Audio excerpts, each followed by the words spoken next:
इससे पहले हम कराची में मेयर कराची के प्लान पे बात कर रहे थे। वो कह रहे थे जी अब शहर में पानी टैंकरों से नहीं मिलेगा। हाँ, हाइड्रेंट्स भी बंद कर देंगे। मतलब ये बहुत सी बातें हुई इस पे और अगर ऐसा हो जाता है दैट वुड बी एक्सीलेंट। मुआवजे से कम नहीं होगा। मतलब वैसे बहुत ही ये बड़ा सुलेमान सादत खान हमारे साथ मौजूद हैं। क्या करने जा रहे हैं, क्या प्लान है शहरी हुकूमत का? बहुत शुक्रिया सुलेमान। साल से कराची में टैंकर का सिस्टम ही चल रहा है, यही हुक्मरान भी देख रहे हैं साल से।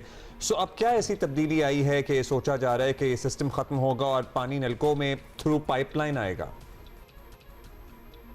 बिल्कुल, गुज़िश्ता कई दिहाइयों से ये सिस्टम कराची में चल रहा है कि शहर में जो है वो वाटर टैंकर्स के ज़रिए एक बड़ी तादाद में जो है वो पानी फ़राहम किया जाता है। और अगर मैं आपको ये अदाद व शुमार बताऊँ तो बताई जाता है कि सिर्फ़ कराची का 3% पानी जो है वो इन 7 हाइड्रेंट्स को फ़राहम किया जाता है। बाकी पानी जो है वो शहरियों को लाइन से फ़राहम किया जाता है। शहर की जो ज़रूरत की बात है तो 1200 मिलियन गैलन ज़रूरत है, 600 मिलियन गैलन के लगभग पानी फराहम किया जाता है, यानी 50% पानी जो है वो शहर में नहीं होता। और इसी 3% टैंकर्स के ज़रिए इन शहरियों को जो है वक्तन फ़वक्तन पानी फराहम किया जाता है।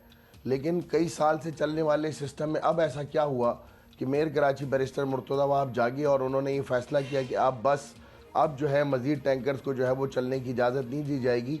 तो हमारे जो ज़राए हैं वो ये बताते हैं कि गुज़िश्ता कई अरसे से जो है वो ये जो टैंकर्स मालकान हैं या जो हाइड्रेंट मालकान हैं, इन हाइड्रेंट्स के जो है वो जो कॉन्ट्रैक्ट्स हैं वो ख़त्म हुए भी जो है वो 6 माह से ज़ायद का वक्त गुजर चुका है। और 2025 के वस्त में यानी मिड ऑफ द 2025 ये कॉन्ट्रैक्ट ख़त्म हो गए थे और उन कॉन्ट्रैक्ट्स को रिन्यू करने के लिए बहुत ज़्यादा जो है वो प्रेशर भी था, कोर्ट से भी रुजू किया गया था। लेकिन मेयर कराची इस बात पर बज़िद थे कि वो अब इन हाइड्रेंट्स को जो है वो मज़ीद रिन्यूअल नहीं देंगे और मज़ीद जो है वो शहरियों को टैंकर से पानी नहीं फराहम करेंगे। और जहाँ जहाँ लाइनें मौजूद हैं और वो टेल एंडिंग एरियाज हैं वहाँ पे प्रेशर पंप्स लगाए जाएँ, पंपिंग स्टेशंस बनाए जाएँ। और जहाँ कहीं सिस्टम मौजूद नहीं है सिरे से ही तो वहाँ पर जो है वो नहीं बिछा। जी सुलेमान, आप ये भी बताएं क्योंकि अगर चले फर्ज है कि शहर के हर घर तक पानी लाइन के जरिए ही पहुंचने का जो मंसूबा है वो बनाया है, तो यहाँ तकरीबन पूरे शहर में नई लाइनें बिछानी पड़ सकती हैं, सड़कों की नई मतलब हम इमेजिन भी नहीं करना चाहते कि सड़कों के साथ क्या होगा। तो आपके अंदाजे में कितना वक्त और कितना पैसा लग सकता है इस काम में? देखिए, ये एक बहुत मुश्किल फ़ैसला है, ये कोई एक आसान फ़ैसला नहीं है। अगर ये आसान फ़ैसला होता तो ये 16वें मेयर हैं। मुर्तज़ा वहाब इस कराची के 16वें मेयर हैं। इससे पहले 15 दीगर मेयर रहे, दीगर जमातों के रहे, 2 जमातों के 3-3 मेयर रहे, लेकिन ये फ़ैसला करना बहुत मुश्किल था। अब ये मुश्किल फ़ैसला जब कर लिया है तो यकीनी तौर पर ऐसा नहीं है कि एक बटन प्रेस किया जाएगा और ये हो जाएगा। इसमें वक्त दरकार है और ये 1, 2, 3, 5 दिनों की भी बात नहीं है, 1, 2, 3, 5 महीनों की बात नहीं है।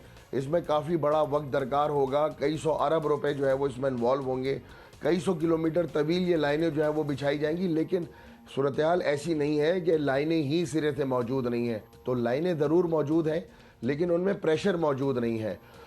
और उन प्रेशर्स को मेंटेन करने के लिए बताया यही गया है कि प्रेशर पंप्स लगाए जाएंगे, पंपिंग स्टेशंस बनाए जाएंगे, नागा सिस्टम का जो है वो निफाज किया जाएगा और साथ ही साथ मुतबादिल ज़राए से पानी भी फराहम किया जाएगा।